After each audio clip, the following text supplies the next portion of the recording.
പലരും പറയാറുണ്ട് അവരുടെ സൈനസിലും നെഞ്ചിലും അതുപോലെ തന്നെ തലയിലും ഒക്കെ അമിതമായിട്ട് കഫം കെട്ടി നിൽക്കുന്നു. എപ്പോഴും നമ്മുടെ തലയിൽ ഒരു ഭാരം പോലെ അനുഭവപ്പെടുന്നു, അല്ലെങ്കിൽ നെഞ്ചിൽ എന്തോ കയറിയിരിക്കുന്നത് പോലെ തോന്നുന്നു. അതായത് ടോട്ടലി ഒരു വിമ്മിഷ്ടം പോലെ അനുഭവപ്പെടുന്ന ഒരുപാട് പേരെ നമുക്ക് ചുറ്റും കാണാനായിട്ട് പറ്റും.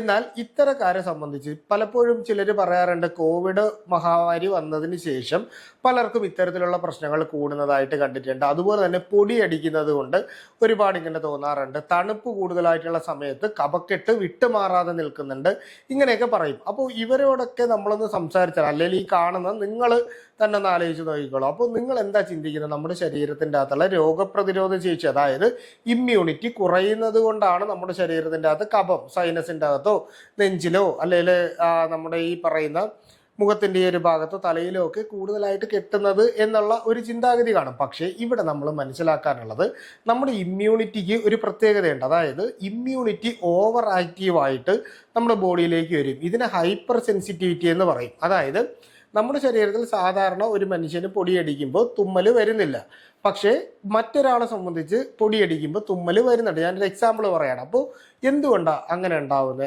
രണ്ടുപേർക്കും ഒരുപോലെ നിൽക്കട്ടെ. കാരണം ഈ പൊടി എന്ന് പറയുന്നതോ അല്ലെങ്കിൽ തണുപ്പെന്ന് പറയുന്നത് ഈ പറയുന്ന കാര്യങ്ങളിൽ ഏതെങ്കിലുമൊക്കെ മറ്റേ ആളുടെ ബോഡിയിൽ കൂടുതലായിട്ട് സെൻസിറ്റിവിറ്റി ഉണ്ടാക്കും. അങ്ങനെ ഹൈപ്പർ സെൻസിറ്റിവിറ്റി ഉണ്ടാക്കുമ്പോൾ നമ്മുടെ ഈ പറയുന്ന സൈനസുകളിലും നെഞ്ചിൽ, അതായത് ശ്വാസകോശത്തിലും നെഞ്ചിൻ്റെ ഭാഗത്തും ഒക്കെ ഒരുപാട് മ്യൂക്കസ് മെംബ്രെയിൻസ് ഉണ്ട്. അതായത് കട്ടി കുറഞ്ഞിട്ടുള്ള സ്ഥലം പോലെ ഇരിക്കുന്ന ഓരോ മെംബ്രെയിൻസ് ഉണ്ട്. അപ്പോൾ ഈ മുട്ടയുടെ പാടയില്ലേ, അപ്പോൾ അതുപോലെ ഇരിക്കുന്ന മെംബ്രെയിൻസ്. അപ്പോൾ ഈ മെംബ്രെയിൻസിൽ കൂടുതലായിട്ട് ഹൈപ്പർ സെൻസിറ്റിവ് വരുമ്പോൾ ഇത് കൂടുതലായിട്ട് ഈ സെക്രീഷൻസ് കൂട്ടും. അതായത് കഫം പോലെയുള്ള സ്ലൈമി സബ്സ്റ്റൻസ് പ്രൊഡ്യൂസ് ചെയ്യപ്പെടും. അപ്പോൾ ഈ പറയുന്ന കാരണം കൊണ്ടാണ് പലപ്പോഴും നമുക്ക് ഓവറായിട്ട് ഈ കഫം വന്ന് നമ്മുടെ ശരീരത്തിൽ അടിയുന്നതായിട്ട് കാണുന്നത്.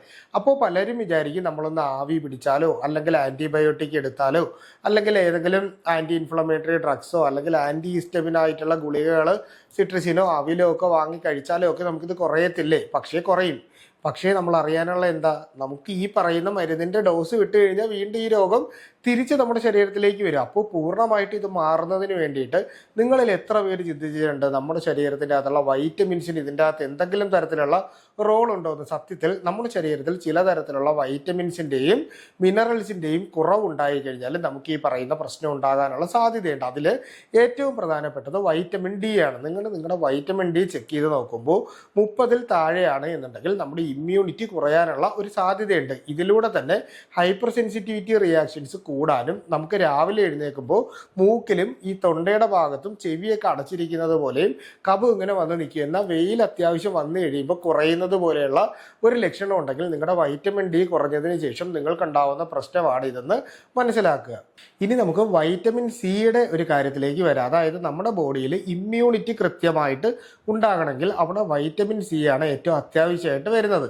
ഈ വൈറ്റമിൻ സിയുടെ ഒരു കുറവ് വന്നു കഴിഞ്ഞാൽ നമ്മുടെ ബോഡിയിൽ ഇത്തരത്തിൽ കഫക്കെട്ട് പോലെയുള്ള, അതായത് ഇൻഫ്ലമേഷൻസ് വർദ്ധിക്കാനുള്ള ഒരു സാധ്യതയുണ്ട്. അതായത് ബാക്ടീരിയൽ ആയിട്ടൊക്കെ ഉള്ളതോ വൈറൽ ആയിട്ടുള്ളതോ ഇൻഫെക്ഷൻസ് നമ്മുടെ ബോഡിയിൽ ബാധിച്ചിട്ട് കൂടുതലായിട്ട് മ്യൂക്കസ് മെംബ്രെയിൻസ് സെക്രീഷൻസ് പ്രൊഡ്യൂസ് ചെയ്യുകയും അതിനോടൊപ്പം തന്നെ നമുക്ക് കഫക്കെട്ട് മാറാതെ നിൽക്കുകയും ചെയ്യും. അപ്പോൾ ബ്രോക്കോളി പോലുള്ള ആഹാരങ്ങൾ, അതുപോലെ തന്നെ സിട്രസ് ഫ്രൂട്ട്സ്, നമ്മൾ ഈ നാരങ്ങ, മുസാമ്പി, ഓറഞ്ച് മുതലായിട്ടുള്ള പഴങ്ങളൊക്കെ കഴിക്കുന്നതിലൂടെ നമുക്കിത് തിരിച്ച് കിട്ടാനായിട്ട് പറ്റുന്നതാണ്. അപ്പോൾ വൈറ്റമിൻ സിയുടെ ഡെഫിഷ്യൻസി ഉണ്ടോ എന്നുള്ള കാര്യം നമ്മൾ പരിശോധിക്കുക. പിന്നീട് ഒമേഗ 3 ഫാറ്റി ആസിഡ് ഉണ്ട്. അതായത് ഒമേഗ 3യിൽ DHA എന്ന് പറയുന്ന ഒരു പ്രോട്ടീൻ ഉണ്ട്. അപ്പോൾ ഈ DHA ഒക്കെ കുറയുന്നത് കൊണ്ട് നമ്മുടെ ശരീരത്തിൽ ആൻറ്റി ഓക്സിഡൻസിൻ്റെ അഭാവം ഉണ്ടാവാനും മ്യൂക്കസ് മെംബ്രെയിൻസിൽ കൂടുതലായിട്ട് ഇൻഫ്ലമേഷൻസ് വരാനുള്ള, അതായത് ചെറിയ ചെറിയ നീർക്കെട്ടുകൾ പോലെയുള്ള പ്രശ്നങ്ങൾ വരാനുള്ള സാധ്യതയുള്ളത് കൊണ്ട് തന്നെ ഒമേഗ 3 ഫാറ്റി ആസിഡ് നമ്മുടെ ശരീരത്തിന് വളരെ അത്യാവശ്യമാണ്. കാരണം ഒമേഗ 3 ഫാറ്റി ആസിഡ്സ് നമ്മളിപ്പോൾ അയല,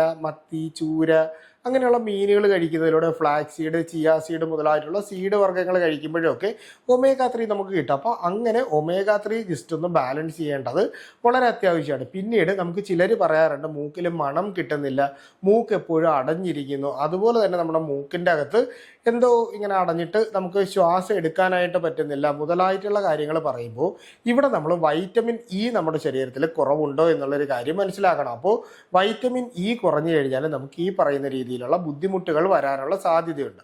അപ്പോൾ വൈറ്റമിൻ ഇ നമുക്ക് സപ്ലിമെൻ്റ് ആയിട്ട് തന്നെ എടുക്കണം എന്നുള്ളൊരു കാര്യമില്ല. അതിന് പകരമായിട്ട് വൈറ്റമിൻ ഇ കിട്ടുന്ന ബദാം, ആൽമണ്ട്, നമ്മുടെ ആൽമണ്ടില്ലേ ബദാം, പിസ്ത, അണ്ടിപ്പരിപ്പ്, അതുപോലെ തന്നെ ബദാമിൻ്റെ ഓയിലോ ഒലിവ് ഓയിലോ ഒക്കെ അല്ലെങ്കിൽ കപ്പലണ്ടിയൊക്കെ നമ്മൾ കഴിക്കുമ്പോൾ നമുക്ക് ഈ വൈറ്റമിൻ ഇ നമ്മുടെ ശരീരത്തിൻ്റെ അകത്ത് കിട്ടും. അപ്പോൾ ഇത്തരത്തിലുള്ള ആഹാരങ്ങൾ നമുക്ക് ഉൾപ്പെടുത്താം.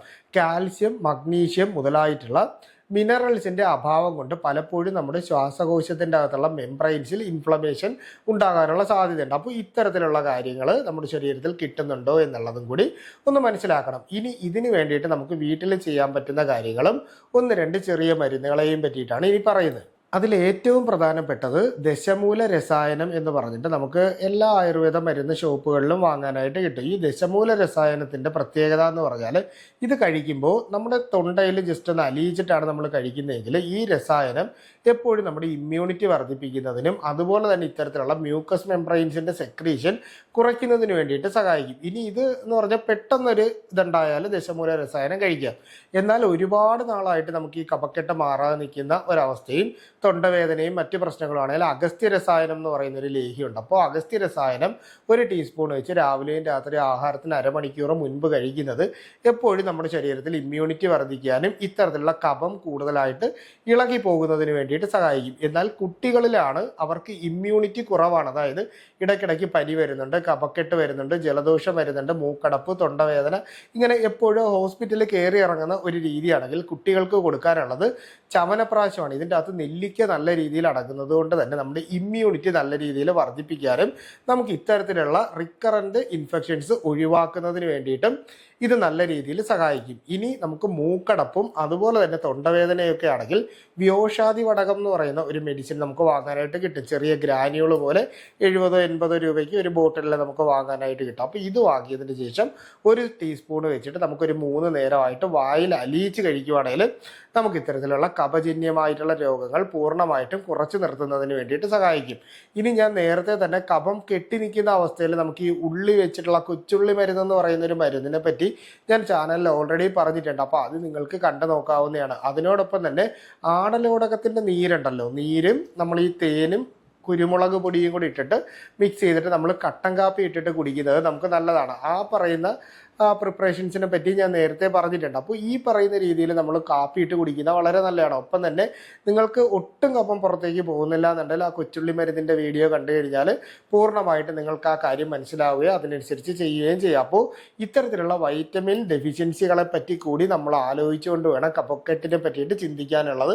അപ്പോൾ ഈ ഒരു വിഷയവുമായിട്ട് ബന്ധപ്പെട്ട് എന്തെങ്കിലും സംശയങ്ങളുണ്ടെങ്കിൽ നിങ്ങൾ തീർച്ചയായിട്ടും അത് കമൻ്റായിട്ടോ നമ്മുടെ നമ്പറിലോ ചോദിച്ചു കഴിഞ്ഞാൽ കൃത്യമായിട്ടുള്ള റിപ്ലൈ നിങ്ങൾക്ക് കിട്ടുന്നതായിരിക്കും. അപ്പോൾ ഇത്തരത്തിലുള്ള പുതിയ അറിവുകളായിട്ട് നമുക്ക് വീണ്ടും മറ്റൊരു അവസരത്തിൽ കണ്ടുമുട്ടാം. അതുവരെ എല്ലാവർക്കും ഗുഡ് ബൈ.